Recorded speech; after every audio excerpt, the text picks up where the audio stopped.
गुरुवार व्रत कथा। बृहस्पतिवार व्रत कथा। गुरुवार व्रत की संपूर्ण कथा विधि व आरती सहित। ये सरदार त्रिलोचन सिंह बुक सेलर, पता है 15 रुपये की पुस्तक है।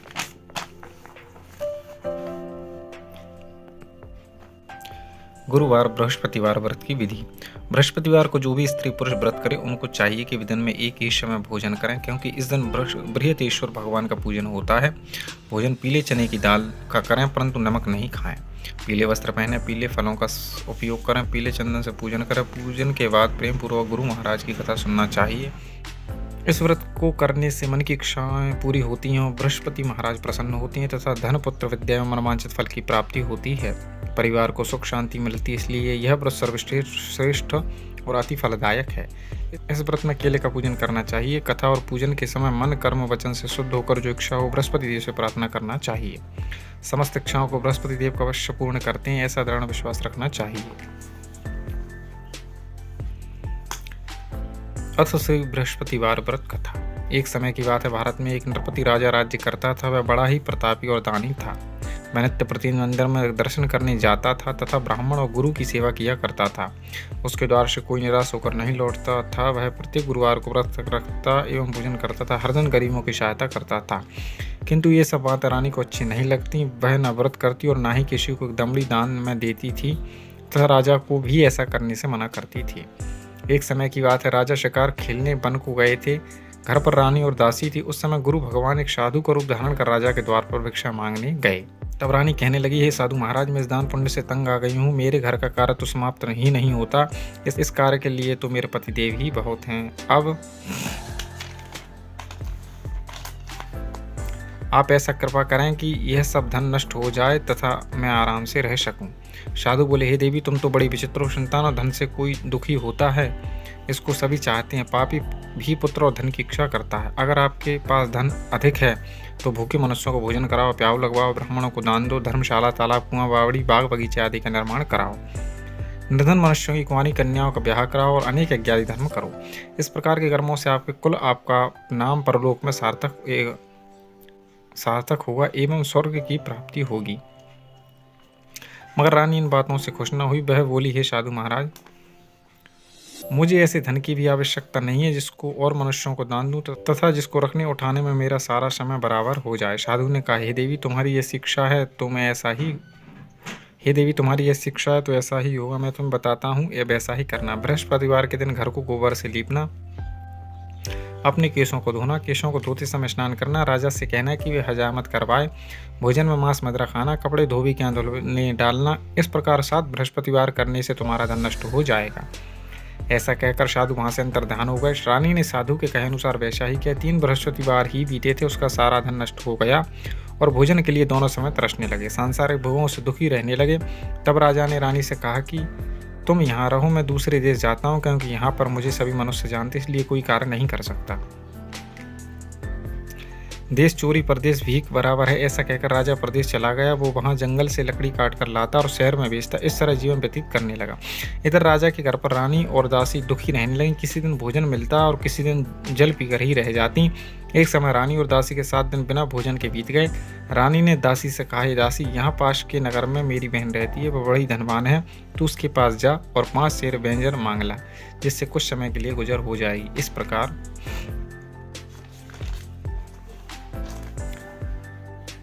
रानी की आज्ञा मानकर दासी उनकी बहन के पास गई। रानी की बहन उस समय पूजन कर रही थी, क्योंकि उस रोज बृहस्पतिवार था। जब दासी रानी की बहन से बोली, हे रानी, मुझको तुम्हारी बहन ने भेजा है, 5 सेर बैजर दे दो। इस प्रकार अनेक बार कहा, परंतु रानी ने कुछ उत्तर न दिया, क्योंकि वह उस समय बृहस्पतिवार की कथा सुन रही थी। इस प्रकार जब दासी को कोई उत्तर नहीं मिला तो वह बहुत दुखी हुई एवं क्रोध भी आया और लौटकर अपनी रानी के पास आकर बोली, हे रानी, तुम्हारी बहन तो बड़ी अभिमानी है, वह छोटे मनुष्य से बात भी नहीं करती। जब मैंने उससे कहा तो उसने कोई उत्तर नहीं दिया, इसलिए मैं वापस चली गई। रानी बोली, हे दासी, इसमें उसका कोई दोष नहीं है। जब बुरे दिन आते हैं तो कोई सहारा नहीं देता, अच्छे बुरे का पता आपत्ति में ही लगता है।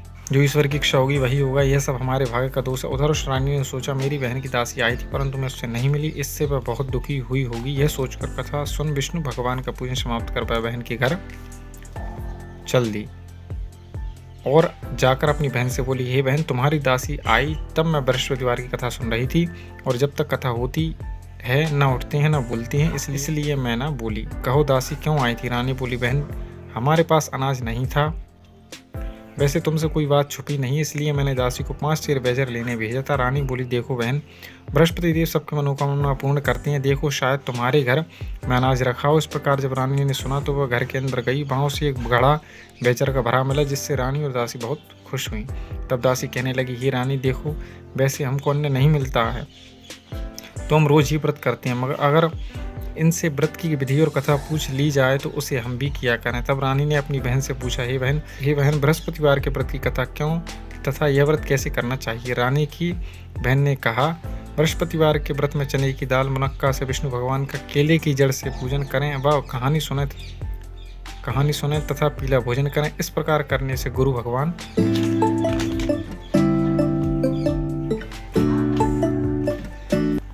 प्रसन्न होते हैं, अन्न पुत्र धन देते हैं व मनोकामना पूर्ण करते हैं। इस प्रकार रानी व दासी ने निश्चय किया कि बृहस्पति भगवान का पूजन जरूर करेंगे। 7 रोज बाद जब बृहस्पतिवार आया तो उन्होंने व्रत रखा और गुड़साल में जाकर चना गुड़ बीन लाई तथा उसकी दाल से केले की जड़ में विष्णु भगवान का पूजन किया। अब पीला भोजन कहाँ से आवे? बेचारी बड़ी दुखी हुई, परंतु उन्होंने व्रत किया था, इसलिए गुरु भगवान प्रसन्न थे। 2 थाल में पीला भोजन लेकर आया और दासी को देखकर बोले, हे दासी, यह तुम्हारे रानी के लिए हैं, तुम दोनों भोजन करना। दासी भोजन पाकर प्रसन्न हुई और रानी से बोली, चलो रानी जी भोजन कर लो। रानी को इस विषय में कुछ पता नहीं था, इसलिए वह बोली, तू ही भोजन कर, तू क्यों व्यर्थ हमारी हंसी उड़ाती है? दासी बोली, एक महात्मा देगा। रानी कहने लगी, वह भोजन तेरे लिए दे गए हैं, तू कर। दासी ने कहा, वह महात्मा हम दोनों के लिए 2 थाली में भोजन दे गए, इसलिए हम दोनों साथ साथ भोजन करेंगे। इस प्रकार दोनों ने गुरु भगवान को नमस्कार कर भोजन किया। तब अब वे प्रत्येक बृहस्पतिवार को गुरु भगवान का व्रत व विष्णु पूजन करने लगे। बृहस्पति भगवान की कृपा से दोनों के पास फिर धन हो गया। रानी फिर उसी प्रकार आलस्य करने लगी तो दासी बोली, देखो रानी, तुम पहले भी इस प्रकार आलस्य करती थी। तो दासी बोली, देखो रानी, तुम पहले भी इसी प्रकार आलस्य करती थी तो हमें धन रखने में कष्ट होता था, इसलिए सब धन नष्ट हो गया। अब गुरु भगवान की कृपा से धन मिला है तो फिर तुम आलस्य करती हो।